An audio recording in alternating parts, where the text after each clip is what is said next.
Father marries the widow back home. The girl was determined to sweep her off her feet. Her name was Annie. Her mother died, leaving her with her father. To find a mother's love for his daughter, the bearded man searched the entire village. A few days ago, he noticed the girl in front of him. She was beautiful, but her eyes were ashen. Not long ago, the two of them came to the west to explore the land. They thought they'd become ranchers, but then something happened. Her husband was chasing a horse, fell off his horse, and she was left alone.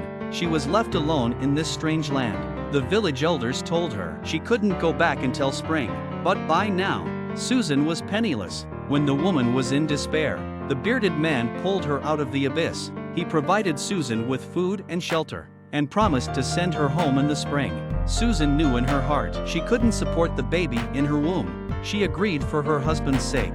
They got married, back home, and sneered at her and told her to get lost. Susan had to go to her room and weep, and when the father and daughter left the house, she grabbed the food on the table and ate it, and the bearded man prepared it all for her. This man gave Susan the master bedroom.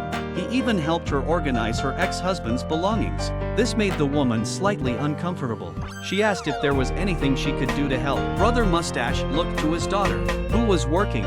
He hoped she could help with the farm work. Susan was in a bit of a dilemma. Growing up in the city, she couldn't even milk a cow. Annie made a mockery of her. Susan was angry but didn't know what to say. Annie took a cow dung and threw it at her. Susan didn't let up. Neither one of them could stand up to the other. At dinner, the man asked the ladies how their day had been. The bearded man looked at them and wisely kept his mouth shut. On this day, Susan was arranging her dress and was envious. She looked at her daughter with longing eyes. Susan turned her head and left. Father and daughter were going out to buy groceries. They left Susan at home. As she left, and made a sarcastic remark, "The food you cooked yesterday was awful." These words aroused the woman's competitive spirit. She grabbed a kitchen knife and walked out. Then the chickens crowed. The father and daughter returned to find the yard in shambles. As soon as they entered the house, they saw the woman in a terrible state. Annie laughed out loud. That day Susan realized Annie was missing. She found her in the stable, but before Susan could say a word, a skunk appeared in front of her eyes, and the next thing she knew, Annie put Susan in the bathtub. She puts Susan in the bathtub and deodorizes her with a tomato to get rid of the smell. Their relationship began to heal. Susan woke up in the stable and found Annie laying her dress on the bed. She opened the curtains and let in the sunlight. It turned out that Annie had missed her mother. Susan couldn't help but whimper, but Annie found her. She yelled at Susan. She said she really hated Susan.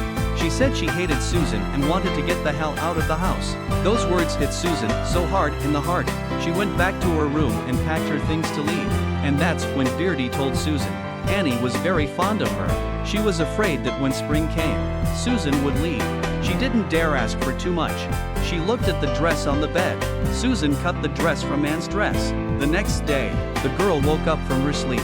She looked at the dress on the table and walked over to Susan. Susan subconsciously picked up the dress and compared it to her body. The relationship between the two broke down at that moment, and wore the dress when she went out. Looking at the envious gazes of the crowd, she was full of pride. Suddenly, Susan felt a sharp pain in her abdomen.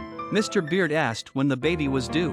Susan explained that she didn't mean to hide it, but Brother Beard was happy for him. Looking at the man, Susan's heart was warmed. From then on, the three of them lived happily ever after. That day, Susan met the horse she rode with her husband. The sad memories caused her to faint. When Brother Beard realized that it was already snowing heavily outside, he rushed into the snow and found Susan, but the snow made it hard to see where she was going. Luckily, Annie picked up an iron pot and kept banging on it. Eventually, they made it home. The bearded man stayed by her side the whole time. Susan's heart melted when she saw the man. As winter turned to spring, this also meant that Susan was leaving, but she was used to this kind of life. Every day she played with Brother Hoosie as if they were lovers, but when Beardy kissed her, she avoided him. She went to the hillside. Here her ex-husband's body was buried. It's also where she first met Brother Hoosie.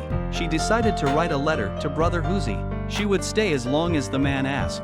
Unfortunately, Annie accidentally dropped the letter on the ground, so Susan couldn't wait for the man's confession. Two people who loved each other were about to part. That day, Mr. Mustache took Susan to his car.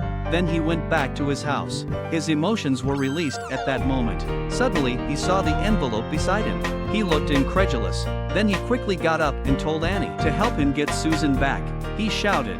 Susan heard him and poked her head out. The bearded man told her how he loved her, and the two of them finally came together.